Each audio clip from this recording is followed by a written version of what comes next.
Welcome to the Slop Farm. Enjoy the video.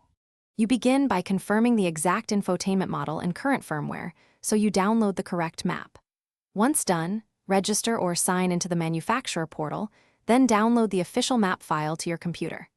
Make sure the USB or SD is formatted to FAT32 or XFAT and has at least 8 GB free. Transfer the downloaded map package without renaming files. This prevents verification errors. Also charge your phone or laptop so the transfer completes without interruption. You now move the map folder exactly as provided onto the root of your USB or SD card. Maintain the folder structure because the system checks paths. Once copied, park the car in a safe spot, keep the engine running or the battery fully charged to avoid shutdown during the update. Insert the media, then follow Settings, Navigation, and Update on the infotainment screen. Select the detected update and confirm. The system will verify files, unpack, and begin installation. Do not remove the media while it writes. You finish by letting the system reboot and then checking the navigation about or version screen to confirm the new map.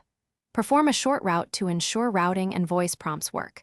Recalibrate compass or GPS if available.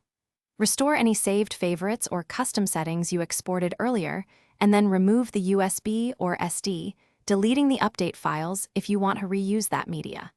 If the update fails, one key troubleshooting tip: reformat your media, re-download the official package, and retry corrupt media. Thanks for watching. Consider subscribing if we helped you today.